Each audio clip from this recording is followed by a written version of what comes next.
먼저 청소하나요? 깨끗한 곳 먼저 청소하나요?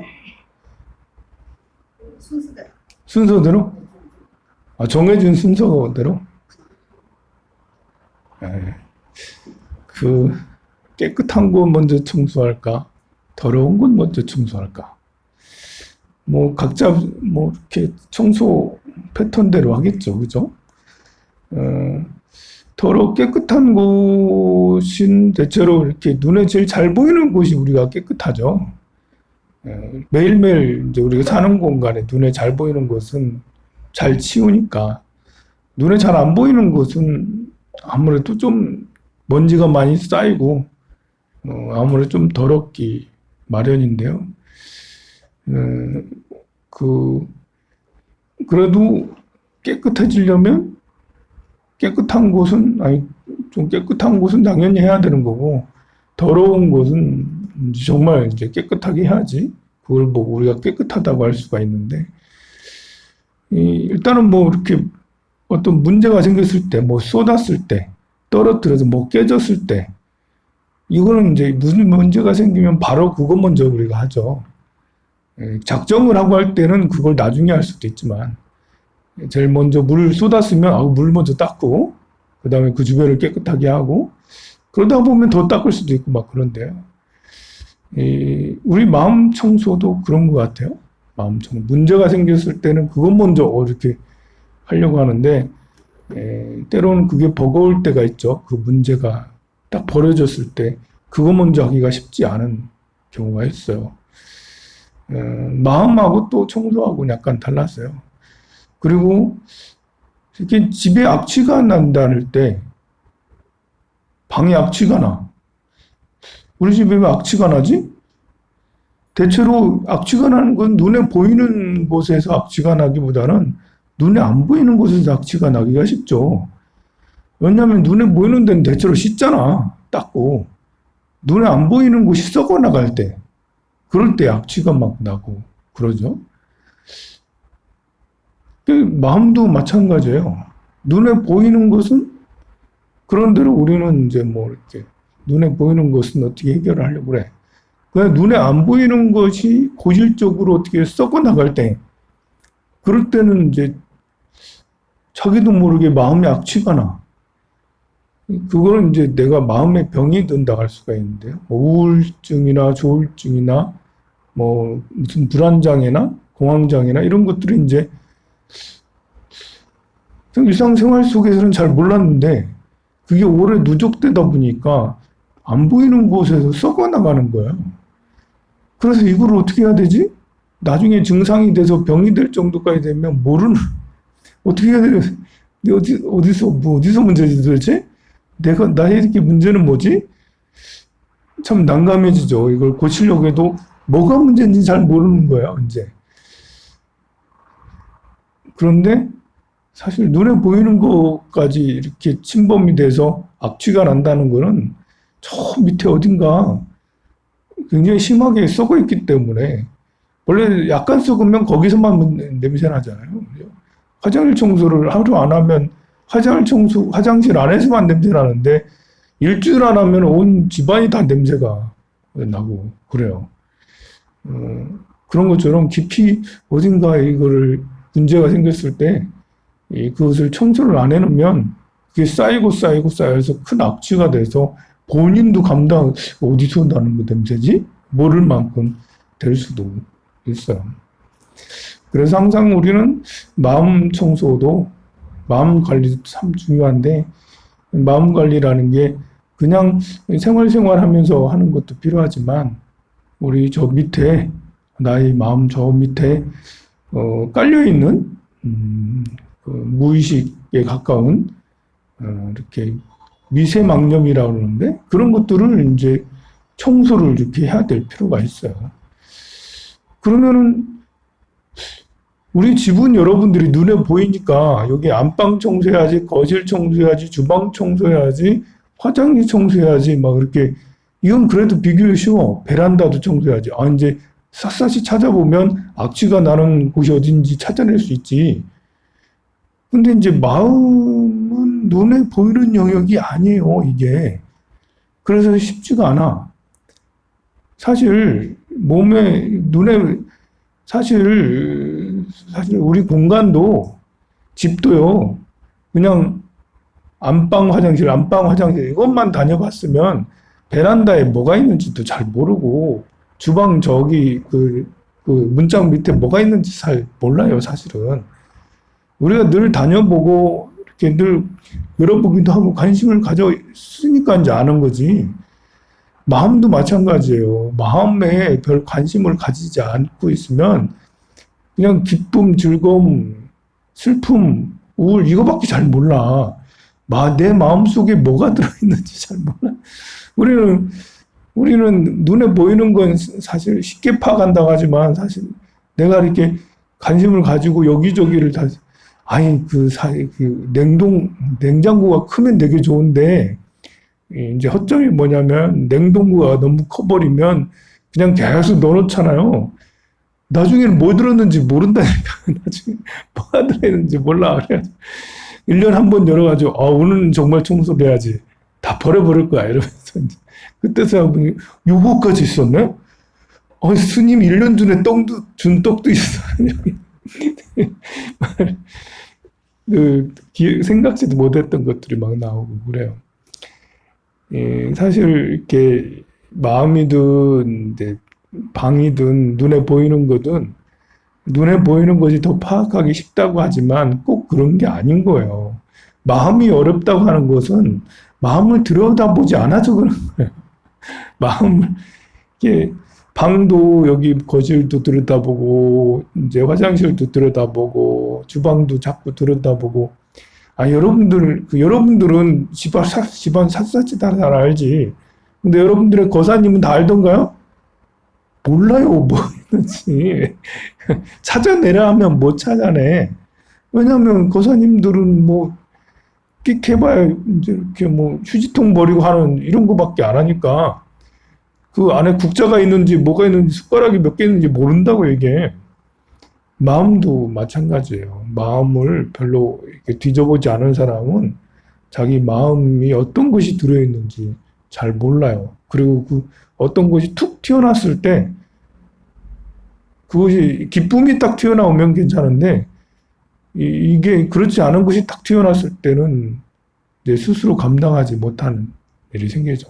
특히 이제 가까운 사람이 돌아가셨을 때, 어머니, 아버지가 돌아가셨을 때, 형제가 돌아가셨을 때, 저 마음 평상시에 일어나지 않는 저 마음 깊숙이 있던 그런 것이 툭 드러나니까 힘든 거예요. 이제. 그리고 내가 병원 갔더니 중병이 걸려있대. 암 2기고 암이 3기래. 이건 평상시에 잘 쓰는 마음이 아니잖아. 저 깊이 있던 또 다른 마음을 꺼내오게 된다고요. 그러면 이제 힘든 거예요. 감당하기 어려운 거죠. 무슨 접촉사고가 나고, 아니면 좀 더 큰 사고가 나고, 쾅 해가지고, 이렇게, 자동차 사고가 나고, 이렇게. 역시 그것도 우리가, 자동차 사고가 늘 나는 사람은 별거 아니지. 오늘도 다 났구나. 늘 죽는 사람은, 옆에 사람 늘 죽어. 오늘도 죽었네. 이러면서. 전쟁 상황이 될 때는, 다 죽었네. 좀 슬프지만, 그 마음에 익숙해지고, 그러게 되죠. 예, 그래서, 우리는 이제 마음도 좀 샅샅이 뒤져봐야 된다는 것이 어차피 우리는 절에 다니는 사람들은 이게 이제 그 상상력이 풍부한 사람이 절에 다니거든요. 아무나 절에 다니는 게 아니에요. 상상력이 굉장히 풍부한 분들이에요, 여러분들은. 전에도 이렇게 말씀드렸잖아요. 우리가 이렇게 절을 하잖아요. 누구한테 절하는 거지? 부처님한테 절하는 거잖아요. 이게 이제 현실적인 사람은 부처님으로 안 보죠. 조각상으로 보죠. 굉장히 현실적인 사람은 조각상으로 봐요. 저게 얼마짜리로 보는 거예요, 저게. 저거 작품인데 저 작품이 얼마짜리지? 이건 굉장히 현실적인 사람이에요. 근데 우리는 부처님으로 보잖아요. 벌써 여러분들은 상상력이 크기가 보통 사람하고 다른 거야. 부처님이라고 저기. 조상을 믿고 안 믿고도 굉장히 상상력이 풍부한 거예요. 현실적인 사람은 조상이 어딨어. 죽으면 끝이지. 눈으로 보이는 것만 믿으려고 하잖아, 현실적인 사람은. 현실적인 사람은 돈이 최고였고요. 즉시 이렇게 효과가 나타나는 게 맞고, 아니 무슨 조상이 어쩌고 뭐 귀신이 어쩌고 귀신 신다라 깔아먹는 소리 하지 말라고. 그냥 현실적인 거거든요. 그런데 우리는 조상님을 믿잖아. 그래서 백중기도 열심히 하고 또 제사도 열심히 지내고 막 그러잖아요. 그런데 현실적인 사람이 더 잘 살 것 같아도 꼭 그런 건 아니에요. 상상력이 풍부한 사람이 상상력을 잘 이용을 하면 그럼 세계적인 부자가 될 수도 있고요. 상상력이 풍부한 사람이 상상력을 잘 하면 부처님 같은 사람이 나타나는 거예요. 세계적인 철학자, 세계적인 그 종교자, 뭐 이렇게 종교 지도자, 뭐 이렇게 이런 세계적인 사람이 될 수가 있어요. 그 눈에 보이는 것만 한 사람은 큰 부자나 큰 대가가 되기가 어려워요. 눈에 보이는 것만 하니까. 가치를 주고, 이렇게 심지어 공예를 하더라도, 도자기를 만들더라도, 상상력이 큰 사람은 거기에 예술 혼을 불어넣어. 이렇게 현실적인 사람 혼이 어딨어. 그냥 물컵 만들면 되는 거고, 항아리 만들면 되는 거지. 뭐, 거기에 혼을 넣어? 무슨 혼을 넣어? 이렇게 되니까요, 대가가 되기가 어려워요. 그래서 우리는 굉장히 좋은 자질을 타고났다. 세상에 이렇게 그 현실적인 사람 볼 때는 나무짝에 불과하고 돌덩어리 불과한 건데 우리는 그 앞에서 절을 하고 막 이렇게 부처님 저에게 힘을 주소서, 저에게 지혜를 주소서, 저에게 돈을 주소서 이러면서 이러고 있는 게 그 사람들에게는 참 어리석은 것 같지만 사실은 우리는 내가 가진 재능을 훨씬 더 잘 쓰기 위해서 굉장히 노력하는 거야. 그게 이제 이렇게 두뇌 용량의 차이가 있는 거예요. 머리가 큰 사람, 두뇌 용량이 큰 사람은 추상적인 개념을 만들고 추상적인 것을 믿고 추종하고 따르고 그리고 그것을 이제 이렇게 하게 되는데요. 그래서 어차피 우리는 절에 다니는 사람들은 이 생각 저 생각을 하게 돼요. 만약에 부처님을 안 따르면요. 부처님을 안 믿고 막 절을 안 하고 기도를 안 하면 그거는 이제 잘 쓰는 거거든요. 나의 상상력을. 근데 그걸 안 쓰면 생각이 너무 많아서 마음이 복잡해져요. 그리고 사람들을 의심하기 시작해요. 또 걱정하기 시작해요. 이러다가 내가 죽으면 어쩌지? 이러다가 내가 이렇게 우리 자식들이 어떻게 되면 어쩌지? 이러다가 뭐 어떻게 하면 어쩌지? 그리고 또 집에 배우자가 좀 늦게 들어오면 나 말고 다른 사람 만나는 거 아니야? 뭐 이렇게 괜히 걱정을 하고요. 또 이렇게 비교를 해요. 또 걱정도 나쁜 건데 비교도 참 나빠.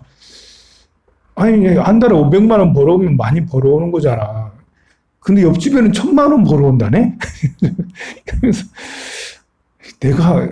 그러니까 자꾸 이렇게 머리가 큰 사람은 뇌 용량이 큰 사람은 자꾸 잔소리를 하게 돼요. 이렇게 더 할 수 있잖아. 조금만 더 해봐. 1100만 원 할 수 있지. 10% 높여. 이렇게 하면 돼. 저렇게 하면 돼. 이러면서 이렇게 자꾸 이렇게 조정하려고 그래요. 그래도 500만 원 벌으면 좀 낫지 하면서 200만 원 벌으면 또 그것 200만 원도 비정기적으로 들어왔다 안 들어왔다 이러면 이제 당장 안 산다라고 그래. 끊어. 우리 더 이상 같이 살 필요 없지. 끊어. 이게 머리가 큰 사람들의 단점 중에 하나예요. 머리가 큰 사람은 오히려 이제 부처님을 믿고 기도를 하고 이러면 200만 원을 벌든 뭐 100만 원만 갖다 주든 어떻게 하든 그래 이제 부처님한테 믿어야지. 뭐 부처님 믿고 살아야지. 우리 과보가 내 전생에 무슨 죄를 지어가지고 이러면서 이제 이렇게 그 삶을 유지해 나갈 수가 있어요. 빨리 끊고 그냥 이렇게 다른 사람 만나는 게 현명하냐? 아니면 그러든지 말든지 뭐 그게 뭐 중요해? 우리 인연이 중요하지 하는 게 더 낫느냐? 어느 게 더 낫다고는 할 수는 없지만 그렇게 힘들어도 꾸준하게 이렇게 한 사람은 나중에 자존감이 굉장히 높아져요. 그래도 내가 어려운 세월을 지나왔지 이러면서 자기가 자기 스스로에 대해서 대견하게 여기는 이런 게 있어요. 또 그리고 그러다 보면 언젠가는 또 상황이 또 더 좋아지기도 하고 그렇게 또 자식들이 오히려 더 좋아지기도 하고, 끝까지 인내하고 이러면. 그래서 어차피 뭐 이 생각 저 생각하고 그러는데, 부처님 생각하고, 이렇게 나 자신의 마음을 더 들여다보고, 내 마음에 보이는 마음과 보이지 않는 마음, 굉장히 많거든요. 근데 그러면 보이지 않는 마음을 어떻게 우리가 찾아낼 것인가? 이거는 이제 이렇게 불경을 통해서 이렇게 자꾸 닦아내려고 해야 되는 거죠. 예를 들면 금강경에서는 머물지 않고 보시를 해라라고 자꾸 그러잖아요. 이게 보통 우리 드러나는 마음은 내가 보시하고 나서 자랑하고 싶은 게 드러나는 마음이잖아. 나 이렇게 많이 했어요. 사람들이 박수 쳐주고 기분 좋아라 이렇게 드러나는 마음이잖아요. 근데 드러나는 마음이 우리에게 자존감을 더 높이는 그런 긍정적인 효과도 있지만 그런 드러나는 마음은 또 때로는 암만심이 너무 높아서 사람을 차별해서 많이 하는 사람은 좋고 안 하는 사람은 그래 이렇게 우리 절에는 진불기도도 있고 백중기도도 있고 뭐 이렇게 있어요. 기도가 여러 가지 있잖아요. 그래서 진불기도나 기도를 많이 올린 사람, 계속 꾸준히 올린 사람은 되게 훌륭해요. 얼마나 좋아요. 이렇게 대단하잖아요. 쉬운 게 아니거든요. 근데 이렇게 절에 이렇게 오래 다니는 사람 중에 만약에 나영보살님이 절은 계속 오래 다녔어. 근데 진불도 안 올려, 뭐 백중도 안 올려, 그냥 몸만 왔다 갔다 해. 사실 몸만 왔다 갔다 해도 훌륭한 거잖아. 그런데 본인은 맨날 진불기도도 올리고 뭣도 올리고 근데 쟤는 많이 올릴 것 같은데 안 올리네? 이러면서 이렇게 무시한다니까요? 자기 상이 있어가지고 상대가 해야 될 그것도 안 해도 되는 거거든. 그게 그냥 절만 다니고 기도만 해도 되는 거예요. 부처님이 언제 그걸 다 하라고 그렇게 한 건 아니에요. 본인이 이제 하고 싶어서 하는 거고 말고 싶어서 하는 거 이런 거지. 기도는 올리는 것은 그런데도 나는 이렇게 했는데 쟤는 안 하네 라고 이렇게 그런 것이 어떤 지켜야 될 도리로 생각할 수도 있지만 또 자신의 암환이기도 하고 때로는 그럴 때도 있어요.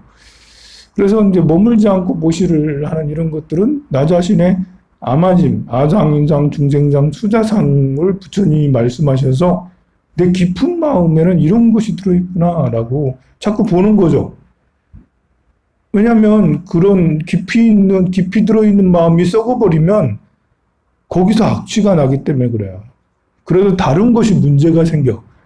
다른 것이. 그래서 그 우울증이나 이런 것들도 조울증이나 정신장애, 불안장애 이런 것들도 드러난 마음 때문에 생기는 게 아니거든요. 드러난 마음보다는 깊이 있는 저 심층에 있는 그 마음이 오래 이렇게 썩다 보니까 그게 드러나서 그러는 거니까요.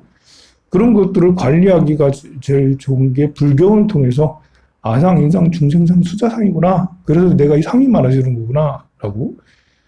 또 수의공덕이라는 보현보살의 수의공덕원이 있어요. 이렇게 이제 세상에는 먹을 것이 해결되고 입을 것이 해결될 때는 근본적으로 이렇게 먹고 입고 의식주에 대해서 그렇게 그것이 부족한 것에 대해서 한스럽지 않거든요. 옛날 사람 먹을 게 없어서 한스럽고 입을 게 없어서 한스럽고 집이 없어서 한스럽고 그러는데 요즘에는 그게 아니라 비교에 의해서 한스러운 거예요. 요즘에는. 요즘 사람이 더 불행할까? 옛날 사람이 더 불행할까? 이게 참 요즘에는 많이 해결돼서 행복할 것 같아도 사람 비교를 하니까 이제 비교에 의해서 불행한 이런 것이 큰데요. 비교해서 스스로를 낮추기도 하지만 비교에 의해서 이렇게 갈등 생기는 경우 정말 많아요. 특히 시기 질투 같은 거 있잖아요. 누군가를 시기하고 질투해. 남 잘 될 때 괜히 거북한 거. 이것도 시기 질투예요. 저 사람 합격했대. 100점 맞을 때 괜히 거북하지 내가? 보살님이 그 복권 당첨되면 내가 기분이 좋을까요? 망고 자기 생각하네. 망고 자기 생각. 보살님 복권 당첨하면 제가 기분 별로 안 좋을 거예요, 아마. 내가 돼야 되는데, 내가 돼야 되는데, 왜 네가 되는 거야? 라고. 그래, 이제 이렇게 마음이 이렇게 거북한 이런 것이 시기 질투 중에 하나거든요. 이렇게, 보살님이 너무 예뻐. 그럼 제가 좋아할까요? 나보다 더 예쁘네? 이러면서. 나보다 더 불편해. 아이고, 나보다 더 예쁘 이거 역시 이거 시기 질투야. 나보다 부자야. 아니, 부자고, 나보다 예쁘고, 더 잘생기고, 능력에서 옆에서 좋아하긴 좋아해요. 근데 마음이 복잡해요. 좋아할 땐 좋아하는데, 한 번씩 느끼는 게 시기 질투심이 느낀다니까요? 그리고 그것이 정상적일 때는 이제 좋아하는 내 친구가 잘 되는 게 참 좋아라고 그러는데, 내가 이제 뭔가 마음이 아프거나 뭔가 답답하고 이럴 때는 싫은 거야. 저 잘난 사람, 싫어. 언제 싫어. 왜냐면 이렇게 군시렁대기 시작한다니까요. 그러다가 또 시간이 지나면 또, 우리 친구는 역시 대단하다 해가지고 밥 먹자 이렇게 되고 그러지만, 이 사람 마음이 정말 너무 이렇게 복잡한데요. 그래서 우리가 해결해야 될 것들이 그런 여러 가지가 있지만, 오늘의 이제 집중적으로 해결해야 될 문제 중에 하나는 시기 질투심이다. 이거는 누구나 다 가지고 있는 거예요. 또 시기 질투심은 장점도 있어요. 시기 질투를 하기 때문에 내가 더 잘해야지라는, 내가 더 성장해야지, 내가 더 나은 사람이 돼야지라는 성장의 욕구, 더 잘 되려고 하는 그런 열정이 생기게 돼요. 근데 잘못되면 이제 마음이 거북하고, 그리고 말과 행동이 굉장히 쪼잔해져요. 저 사람 상 받으면 막 축하해줘야 되는데, 옆에서 제 상 받고 있는데, 쟤 누구랑 만난다며? 쟤 누구 뒤에 뭐 한다며? 이런, 막 이렇게. 자기도 모르게 그런다니까요? 자기가 그렇게 말하는 것도, 핀잔 하듯이 그렇게 하는 것도 왜 그런지도 몰라. 이렇게, 얼마나 쪼잔해, 이렇게. 그래서, 그러면 어떤 경우에 우리가 시기 질투를 하는 걸까? 여러 가지 경우가 있는데요. 잘난 사람에게도 시기 질투하는데요. 못난 사람에게도 시기 질투해요. 보살님이 나보다 못났어. 근데 뭔가를 잘하네? 나보다 굉장히 못났다고 평상시에 내가, 사람이 이렇게 그냥 누구나 다 존중하면 좋은데, 때에 따라서는 쟤는 나보다 좀 못하지? 자식이 저 정도 가지고 막 이렇게 별로 못한다고 생각해. 근데 어느 때는 나보다 달리기를 더 잘하네? 이러면 좀 거북해. 나보다 말을 더 잘하네. 거북해. 때로는 이게 잘난 사람에게도 시기 질투하지만, 경쟁자, 그냥 보통인 나랑 비슷한 사람에게도 시기 질투하고, 나보다 못난 사람에게도 시기 질투를 한다는 게 마음이 복잡한 거예요. 그래서 내가 누군가를 계속 머릿속에서 이제 이렇게 걸린다든지, 이것도 시기 질투의 영역 중에 하나고요. 그리고 보기만 하면 괜히 이렇게 좋게 말해주거나 그렇게 하지 않고, 좀 약간 이제 삐딱하게 자꾸 대하는 경우 있어요. 누가 나를 이렇게 대할 때 저 사람이 약간 삐딱하게 계속 대. 날 미워해서 그럴 수도 있지만 시기 질투해서 그러는 경우도 많거든요. 그리고 내가 그럴 때도 있어. 내가 나영보살을 자꾸 삐딱하게, 그거는 이제 내가 시기 질투해서 그럴 수도 있다는 거죠. 삐딱하게 때. 이제 자꾸 이제 머릿속에 이렇게 장점을 많이 봐야 되는데, 그 사람의 단점을 자꾸 찾으려고 그래. 쟤는 저래서 안 돼. 쟤는 저래서 안 돼. 그러니까 저러는 거지. 그러니까 이제 대하는 시선도 약간 삐딱하게 대하고 막 이렇게. 이게 시기 질투의 영역하고 굉장히 관계가 있어요. 다른 것도, 다른 마음도 있지만. 그래서 우리는 스스로 살펴야 돼요. 저 사람 앞에서는 웃음이 안 나오네?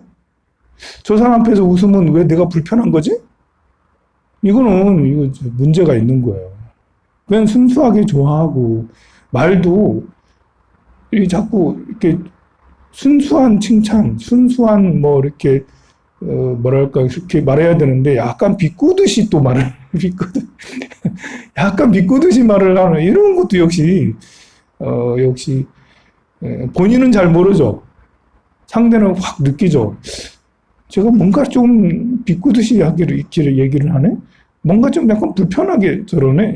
이런 게 굉장히 우리 사람들 사이에서 자기도 불편하고 상대도 불편하게 되는, 그래서 갈등하게 되고, 그래서 아주 좋아하는 친구도 오래 가지 않는 이유가 이게 마음이 자꾸 변질되고 막 이렇게 되니까 아주 좋아하는 친구도 내가 시기 질투를 하게 되거든요, 보면. 결국은 좋아하는 친구도 오래 가지 않는 것이 그래서 생기는 거고요. 또 불편하게 여기는 진짜로 시기 질투를 하는 사람들은 계속 좋지 않은 관계로 결국은 그 공동체가 별로 좋지 않아요. 제일 좋은 것은 내가 스스로 그것이 나중에 쌓이고 쌓이면 악취가 되는구나. 나에게 큰 문제지. 그런 마음이 큰 사람일수록 큰 일이 닥치면 마음을 감당하지 못해요. 마음이 건강하지 않으니까요. 훅 가버려요, 마음이. 그래서 우리는 평상시에 마음 청소를 해야 되는데, 시기 질투의 영역, 이런 영역들을 잘 알아차려서 그런 것이 일어나면 이건 내가 문제네? 이러면서 빨리 고쳐서 누가 잘 됐다 하면 상 받았다 하면 우리 한 달에 한 번씩 이렇게 법복데이 해가지고 한 명이나 두 명이나 세 명 추첨해서 와 법복데 이러면서 이렇게 그 5만 원권을 하나씩 줄 거거든요. 그러면 춘수하게 축하해주고 이렇게 하고, 옷 잘 입고 오는 사람 보면 또 축하해주고, 또 이제 잘 됐다 하면 축하해주고, 항상 축하해주고 이렇게 기뻐해주고 하는 것이 제일 좋은 것 같아요. 누구한테는 한결같은 것이 제일 나은 것 같습니다. 성불하세요.